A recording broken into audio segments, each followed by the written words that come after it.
Hi there. Welcome back to my views and news. Two news stories. Firstly, Fano announced to ban vehicle movement in the Amhara region. The ban was due to be put in place on Monday. So, what happened? Uh, did traffic flow?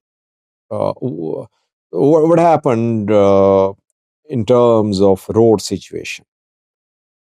Any disruption to traffic flow? Roads remained without vehicles. Was the ban implemented or not? Because if you remember last time when they announced a ban on vehicle movement, it was largely implemented.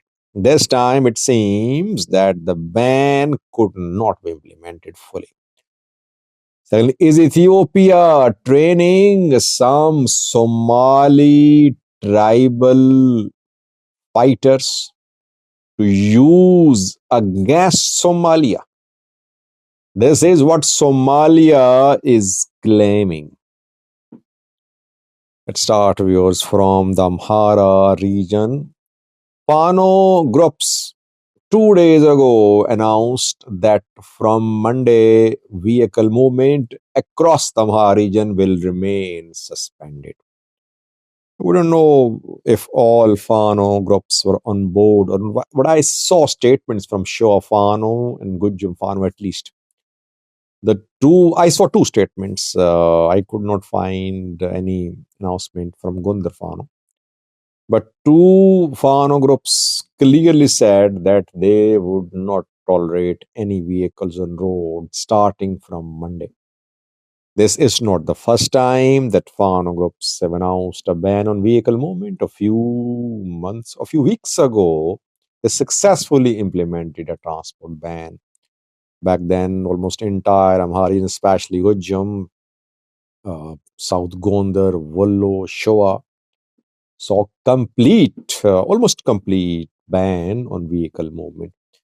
People then complained. They requested Fano to lift the ban because it was becoming difficult even for patients to reach hospitals. Fano, after a few days, lifted the ban, but they showed last time that they were in a position to disrupt the entire Amhara region by announcing a ban on vehicle movement. And they do take some hard actions too. They uh, they attack the vehicles if vehicles are found on roads. They warn them. They fine them. This ban, which was due to be implemented today on Monday, could not be fully implemented. This is what I have learned from the ground. Bahirdar. I checked from Bahirdar. There was no vehicle movement suspension in Bahirdar. Intercity traffic continued uninterrupted in Bahirdar regional capital. Debre Marcos, one of the main cities in Gujam, again, no vehicle movement ban could be implemented. Pinot Silam, intracity traffic was seen on roads, no disruption. In Jibara, too, no ban on vehicle movement could be fully implemented in Jibara. Talking about Gujam, all these places in Gujam, Bairdar, Finot Salam, in Jibara, Debre Marcos. So if in Gujam ban on transport could not be implemented, it means that it could not be implemented in other parts of Amhara too. Gujam is the stronghold of Fano fighters. I am not aware of ban on vehicle movement in Gondar, North or South Gondar. It seems that maybe in coming days, Fano fighters will try to tighten the restrictions on the movement of vehicles. So we'll see tomorrow. So far, they have not announced any penalties. Last time, when they announced a transport ban, they announced penalties too. They said vehicle owners, drivers will be fined too, and some vehicles were attacked too. They were set on fire by foreign fighters because the vehicles were found on roads. This time, so far, no extreme measures taken by Fano to implement the ban. Maybe that is why, so far, the ban could not be fully implemented in Gujum, especially.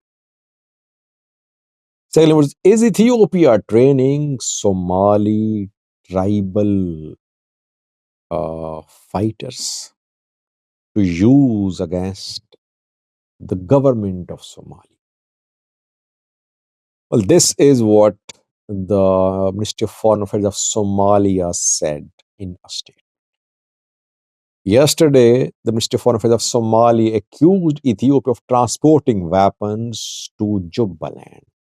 Military planes, cargo planes landed in Jubaland, Kismayo, 2 days ago.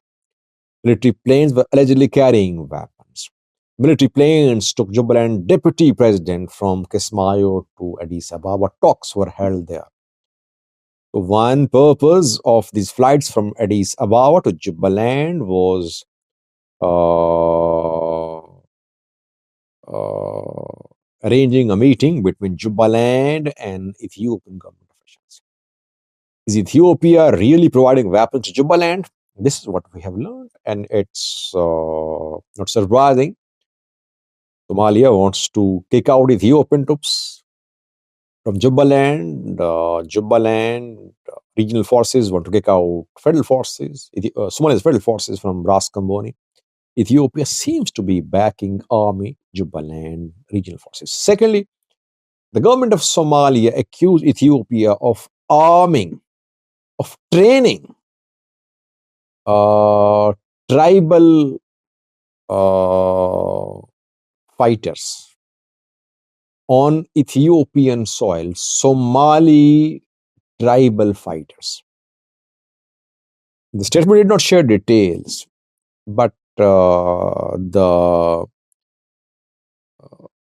Somalia's government officials say that Ethiopia is training Somali fighters in Oromia and in the Somali region of Ethiopia. These tribal fighters will be launched in the regional states, either in Southwest, Puntland, or Jubaland. Other government officials say that Ethiopia is going to train, it is already training regional forces too. Not Somaliland, because Somaliland is existing, it has been existing as a separate entity. Ethiopia is training Somaliland's forces. There are some regional states whose forces, regional forces, are being trained in Ethiopia. And the regional forces will be deployed against federal forces. We are seeing a confrontation between Jubaland regional forces and Ethiopian federal forces. Is this what Ethiopia is doing? That it is arming and training Jubaland regional forces. And the regional forces could be used against federal forces of Somalia. Already, regional forces of Jubaland, federal forces of Somalia, they are in dispute, confronting each other. Ethiopia seems to be arming, training, and giving support to Jubaland regional forces. This is what the government of Somalia said yesterday. Thank you for watching.